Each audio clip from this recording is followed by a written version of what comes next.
But I'm going to get started on this application of pastel.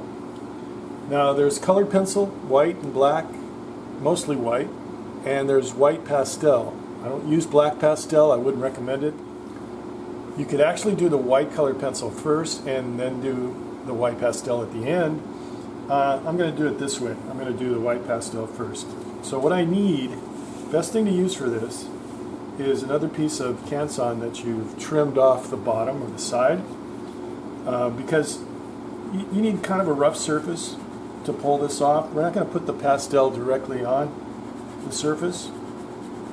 We're going to use a Q-tip. And I also have this applicator pad that I can use if I need it, but I think the Q-tips will be fine for now. I'll use a piece of paper for any hard edges, so if I wanted to get a hard edge,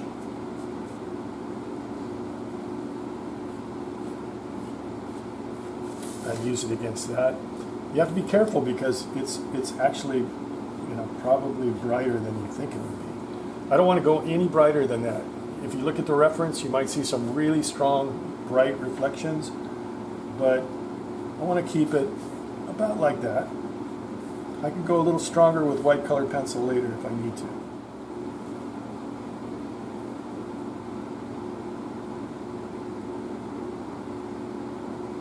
Don't be tempted to go really super bright. Even if you see it like that, it'll overpower.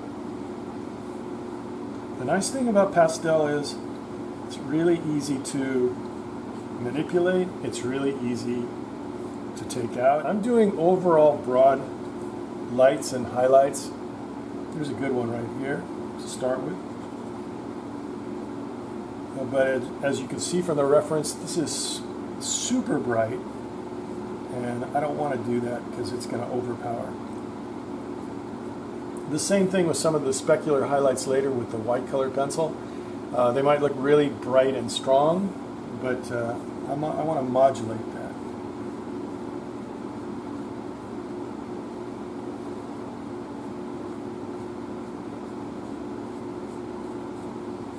You're following the form. It's a good highlight here.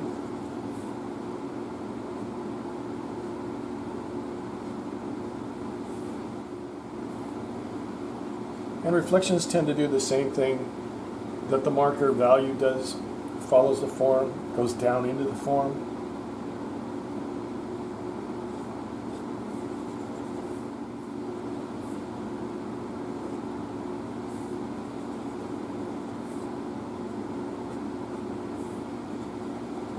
So I'm going to do the penguin first, and then I'll come over to the glass.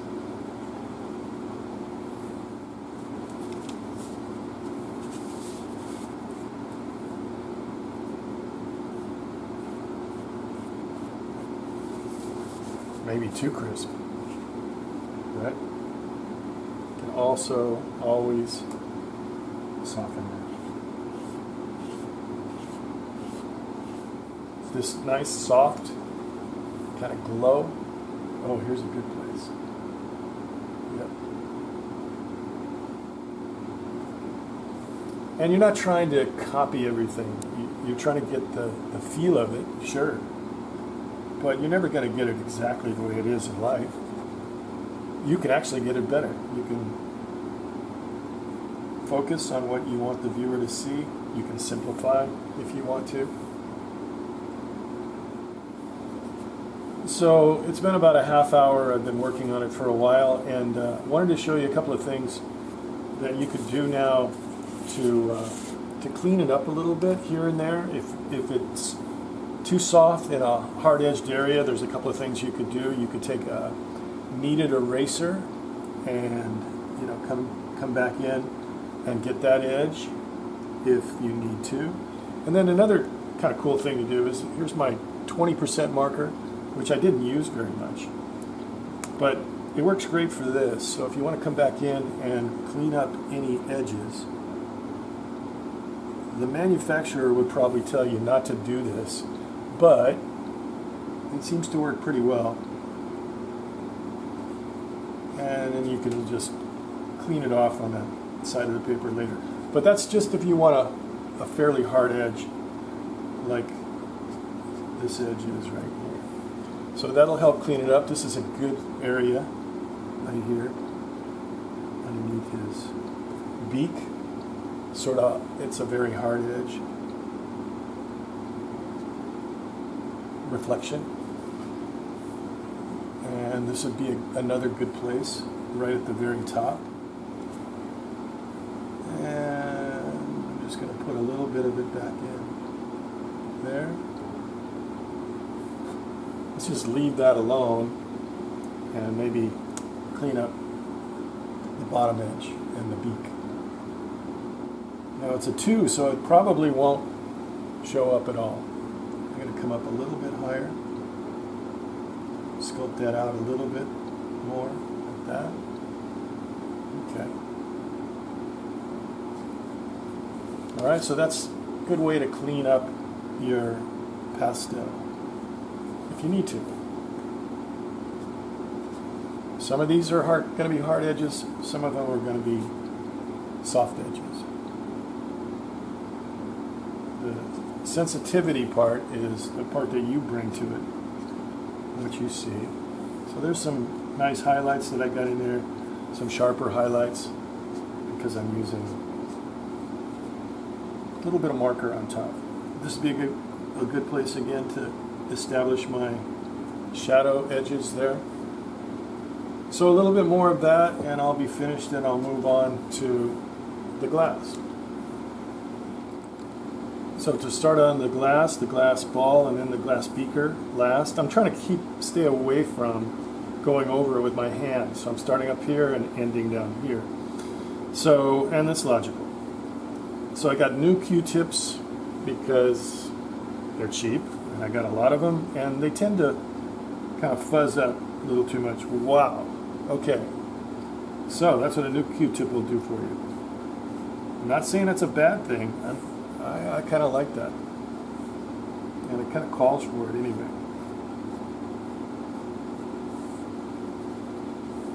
Got a lot of tools in my tool chest still.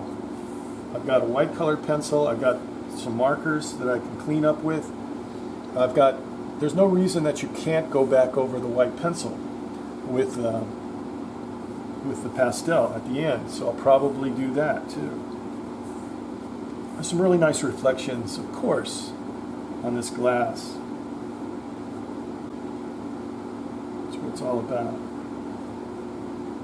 This is a really fun project. This is probably one of the most fun projects that I do, that I like.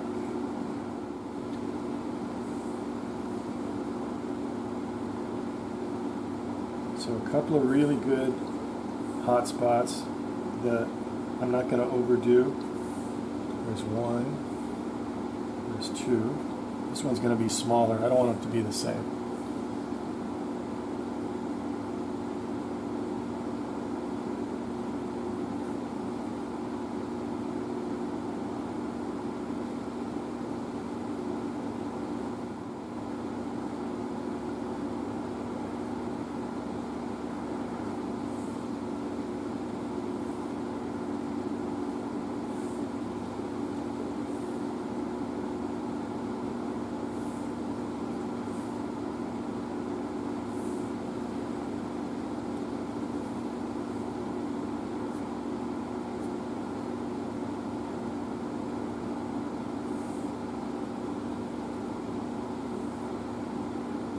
One thing that I like to do also with these edges, there's just a lot of lost and found in there, and you want to keep it that way. You don't want to heavily outline it either in dark or in light. So one thing I like to do is come back in over the pastel with the white colored pencil. It's almost like a broken line kind of thing for highlights. And then maybe soften a little bit still with some pastel on top of that to finish it. Pastel's great because obviously it goes on really soft, and it kind of like tapers off where you want it to. You can make it real strong and then let it fade, and glass does that a lot.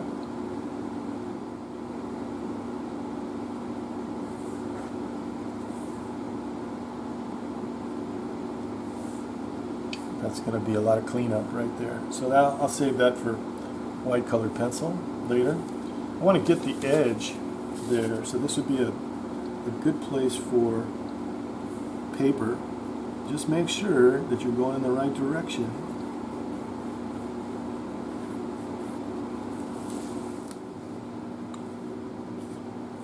One thing you don't want to do with this cleanup technique is that you don't want to mix in the marker and a lot of pastel. You know, you don't want to bring it into this pastel and start drawing or mixing it in. It'll turn into this gross, ugly paste that you don't want. So use it sparingly and use it maybe just on the edges where you want to clean something up, and then leave it alone otherwise, you know. So just along the edges is fine. Okay, I'm going to start working on the glass beaker below. So the first thing that I want to get is this nice hard edge on both sides. And I'm going to use some colored pencil for that too, but I want to get it started with an edge of soft white pastel. Clean it up later, but I want to get that nice clean edge.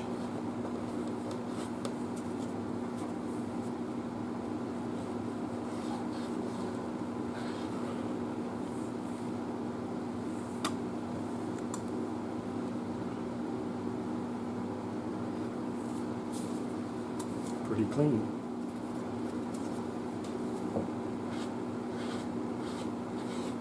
And I'm going to erase a little bit, or a lot. If you're trying to get rid of large areas of pastel, clean up large areas, then this is your friend, the kneaded eraser. The marker can be good for smaller cleanup and really sharp-edged cleanup. But I want to get rid of most of that pastel before I try to do that. Okay.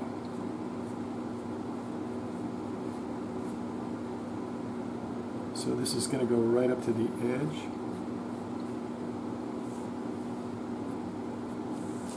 And maybe just erase a little bit.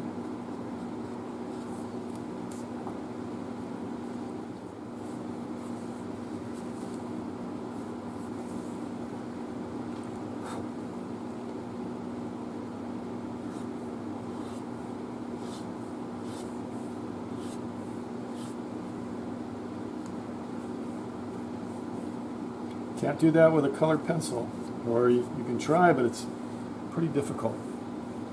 Okay, so let's come over here. Got a nice hot spot right there. There's one there, and there's one there. And that one comes straight down.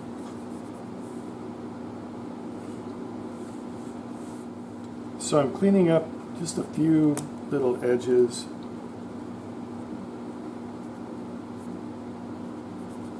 Where I need to. Put in a little reflection into the tabletop surface because I see a little bit. So I think it's time for colored pencil, and then I'll probably come back and wrap it up with a little bit more pastel if I need it. Okay.